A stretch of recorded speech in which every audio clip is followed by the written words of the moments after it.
안녕하세요, 여러분. 오늘의 흥미로운 기사 내용은 대부분의 사람들에게 미국 꿈은 너무 멀리 느껴진다. 그리고 트럼프의 알링턴 묘지 방문에 대한 논란이 커지고 있다. 에 관한 것입니다. 우선 좋아요 버튼을 누르고 채널 구독 및 알림 설정도 잊지 마세요. 여러분의 관심과 지지가 저희에게 큰 힘이 됩니다. 첫 소식은 여러분과 함께 월스트리트 저널에서 최근에 발표된 기사를 바탕으로 미국의 꿈이라는 주제에 대해 심도 깊게 이야기해 보려고 합니다. 이 영상에서는 미국인들이 어떻게 미국의 꿈을 바라보고 있으며 그 꿈이 현실적으로 얼마나 달성하기 어려운지, 그리고 이런 상황이 왜 발생하고 있는지에 대해 논리적이고 체계적으로 설명해 드리겠습니다. 먼저 미국의 꿈이란 무엇일까요? 이는 흔히 집을 소유하고 가족을 꾸리며 편안한 은퇴 생활을 할 수 있는 경제적 안정성을 상징합니다.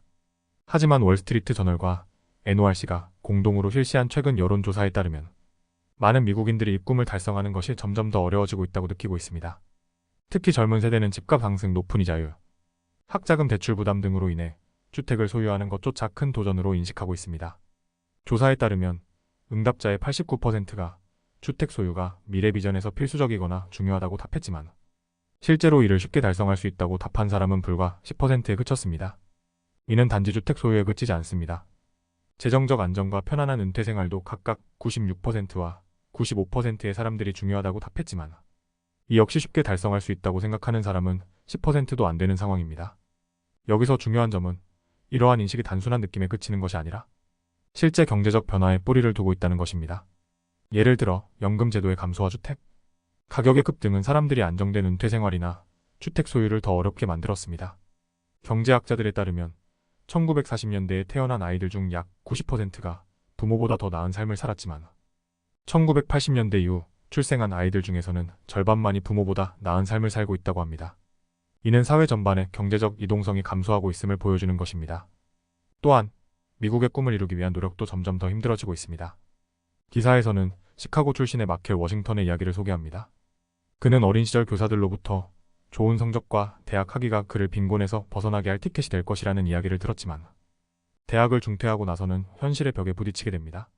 지금 그는 비영리 단체에서 일하며 연봉 3만 달러를 벌고 있지만 자신이 자란 가난한 환경을 벗어나는 것이 얼마나 어려운지 체감하고 있습니다. 또 다른 사례로 뉴욕주 마운트 버넌에서 주택을 구입한 리처드 토마스와 그의 가족 이야기를 들 수 있습니다.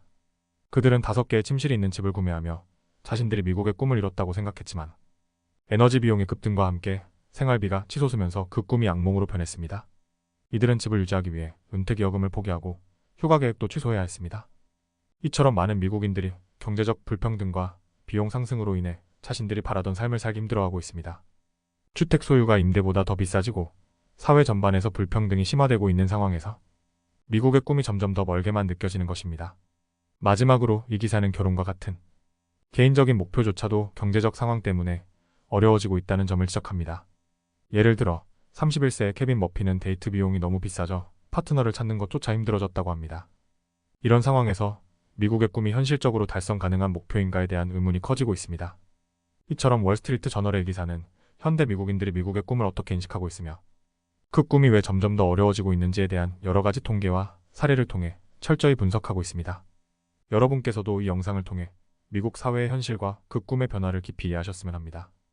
두 번째 소식은 최근 월스트리트 저널에서 보도된 기사 내용을 바탕으로 논란이 되고 있는 트럼프 전 대통령의 알링턴 국립묘지 방문과 그에 따른 정치적 반응들에 대해 이야기해보려고 합니다. 이 영상에서는 이 사건의 배경과 주요 인물들의 발언, 그리고 그에 대한 여론의 반응을 체계적으로 설명해드리겠습니다. 먼저 이번 논란의 배경을 간략히 설명드리겠습니다. 도널드 트럼프 전 대통령은 최근 알링턴 국립묘지를 방문하여 3년 전 아프가니스탄에서 발생한 애비게이트 공격으로 사망한 13명의 미군을 추모하는 행사를 가졌습니다. 이 사건은 미국이 아프가니스탄에서 혼란스럽게 철수하던 시기에 발생한 것으로 당시 150명 이상의 아프가니스탄 민간인도 함께 목숨을 잃은 비극적인 사건입니다. 트럼프 전 대통령은 이 자리에서 전사자들의 가족들과 만나 사진을 찍고 그들을 위로했습니다.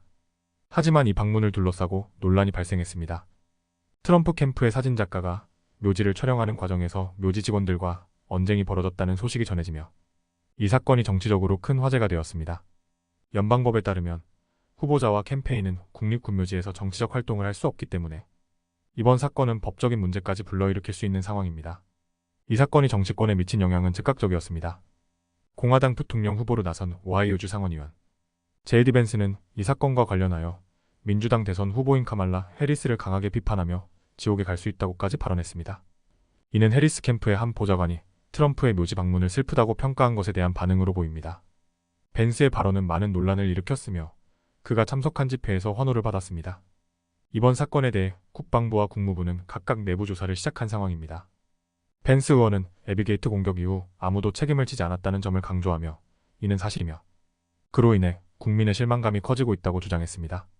이 사건은 미국 내에서도 큰 반향을 일으키고 있지만 한국 시청자들에게도 중요한 시사점을 줄 수 있습니다. 한국 역시 국가를 위한 희생과 그에 대한 기념을 어떻게 다루어야 하는지, 그리고 정치적 이용 가능성에 대한 논의가 필요합니다. 이번 사례는 국가적 상징이 되는 장소에서의 정치적 행위가 얼마나 민감한 문제일 수 있는지를 보여줍니다. 또한 정치적 논쟁이 과열되면서 희생자들에 대한 존중이 뒤로 밀리는 상황을 어떻게 바라봐야 할지도 고민해 볼 필요가 있습니다.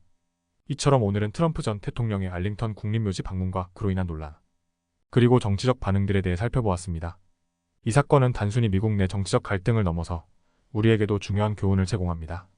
국가적 상징과 희생에 대한 기념은 정치적 이익과는 분리되어야 하며 이를 존중하는 태도가 필요합니다. 오늘은 여기까지입니다. 다음 영상에서 더 유익하고 흥미로운 내용으로 찾아뵙겠습니다. 이 영상은 투자 의견이 아닙니다. 매우 감사합니다.